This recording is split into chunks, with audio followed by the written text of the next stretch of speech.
Please silent. CM గారు. అధ్యక్ష, ఇది కొంచెం సున్నితమైనటువంటి అంశం అధ్యక్ష. ఎందుకంటే తెలంగాణ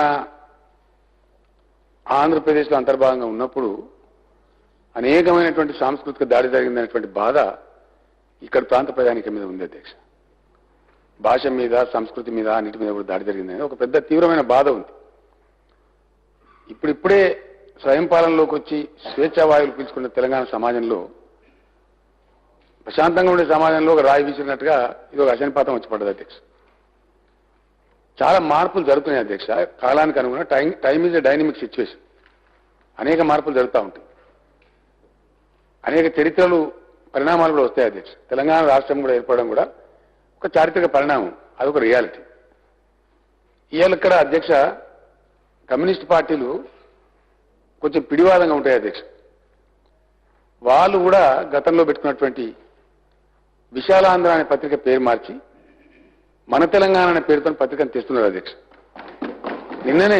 నిన్నగాక మొన్న 2 రోజుల క్రితమే మన తెలంగాణ రాష్ట్ర కమ్యూనిస్ట్ పార్టీ కార్యదర్శి గౌరవనీయులు చాడా వెంకటరెడ్డి గారు, ఆ పత్రిక సంపాదకులు సీనియర్ జర్నలిస్ట్ శ్రీనివాసరెడ్డి గారు, వారి తరఫున కమ్యూనిస్ట్ పార్టీ నాయకులు సభలో ఉన్న అధ్యక్ష రవీందర్ గారు, అందరూ కూడా వచ్చి నన్ను ఇక్కడనే మన శాసనసభ ఆవరణలోనే కలిశారు అధ్యక్ష.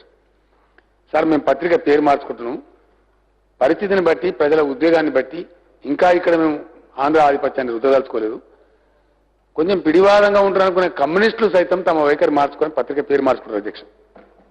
ఇక్కడ ప్రజలేమో ఉన్నటువంటి కొన్ని ఇక్కడ తెలంగాణ అస్తిత్వం మీద, అస్తిత్వ చిహ్నాల మీద, సంస్కృతి మీద దాడి జరిగిందనే ఒక బాధ లోపల ఉంది కాబట్టి, అంతర్లీనంగా ఉంది కాబట్టి, మన గొప్పని చేసుకోవాలి, మన సంస్కృతిని చెప్పుకోవాలనే ఒక తపన ఇక్కడ ప్రాంతంలో ఉంది అధ్యక్ష. ఇక్కడ ఉన్న పేర్లే మార్చాలని కొంత ఒక ఆరాట పడతా ఉన్నారు జనం. దానికి తొందరపాటు పనికిరాదని చెప్పి సంయమనంతో పోతున్నాం అధ్యక్ష. అన్ని పార్టీలు అందరినీ కూడా కాన్ఫరెన్స్ లో తీసుకొని ఎట్లా పోవాలని అనుకుంటున్నాం. ఇటువంటి సమయంలో రాజీవ్ గాంధీ ఇంటర్నేషనల్ ఎయిర్పోర్ట్ అని చెప్పి హైదరాబాద్లో ఉంది అధ్యక్ష. రాజీవ్ గాంధీ గారు దేశం కోసం ప్రాణత్యాగం చేసిన అధ్యక్ష, దానికి డౌట్ లేదు. ఆ శాంతి సైన్యాన్ని అడిగి పంపిస్తే ఐకేపీఎఫ్ పేరు మీద ఆయన ఇంటర్నేషనల్ వ్యవహారాల్లో పొరుగు దేశం కాబట్టి మన కంట్రోల్, మన పద్ధతి ఉండాలని చెప్పినప్పుడు ఆ రోజు పంపిస్తే దాని మీద వాళ్ళు అక్కడ ఆ తీవ్రవాదులు ఏదైతున్నారో తమిళ తీవ్రవాదులు ఆయన చాలా దారుణంగా, పాశవికంగా, ఆయన ప్రధానమంత్రి పదవులు లేరు కానీ హత్యకు గురైన అధ్యక్ష. అందరం కూడా దిగ్భ్రాంతికి గురైనాం. ఆ రోజు ఉన్నటువంటి సభ కూడా ఇక్కడ తీర్మానం చేసి అని జరిగినాయి అధ్యక్ష. వారి పేరు మీద ఉంది.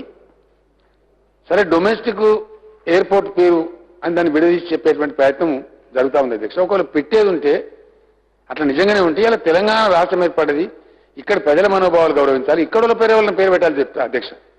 మాకు లేరా అధ్యక్ష? తెలంగాణ కేంద్రం మమ్మల్ని గుర్తించద్దా? దళిత నాయకుడు కావాలంటే మా భాగ్యరెడ్డి బర్మ ఉన్నాడు, గిరిజన నాయకుడు కావాలంటే కొమరం భీమ్ ఉన్నాడు, అద్భుతమైన సాయుధ పోరాట వీరులు మా రావి నారాయణ రెడ్డి గారు ఉన్నారు, బద్దం ఎల్లారెడ్డి గారు ఉన్నారు, షేక్ బందగి ఉన్నాడు. అంతా కాదంటే దేశ స్థాయిలో దక్షిణ భారతదేశం నుంచి ఇద్దరైతే అయింది అధ్యక్ష. దేవగౌడ గారు, తర్వాత మన పివి నరసింహరావు గారు, తెలంగాణ ముద్దుబిడ్డ పివి నరసింహరావు గారు పేరు పెట్టుకోవచ్చు. మా వీళ్ళందరూ ఉండగా మనల్ని కాదని చెప్పి మళ్ళా ఒక ఆంధ్ర నాయకుని పేరు తెచ్చి ఇక్కడ పెట్టి ఇది తెలంగాణను కించపరిచినట్టు ఉంది అధ్యక్ష. అందుకే సభ్యుల ఆవేదన ఒక్కరిది కాదు అధ్యక్ష, నాకు చాలా మంది ఫోన్లు వచ్చినాయి. ఇది ఏంటంటే ముఖ్యమంత్రి గారు ఏంటంటే కేంద్ర ప్రభుత్వాన్ని విన్నవిస్తామండి ఒక పద్ధతి ద్వారా అని చెప్పినాం అధ్యక్ష. సభ్యుల ఆందోళనలో అర్థం ఉంది. తమరు కూడా అవసరమైతే ఒక 5 నిమిషాలు సభ వాయిదా వేయండి, అందరిని పిలవండి, తమ ఛాంబర్కు మాట్లాడండి, దానికి ఒక సొల్యూషన్ తీసుకుందాం అధ్యక్ష. ఇది ప్రెస్టేజ్కి పోయే అవసరం లేదు దీని మీద.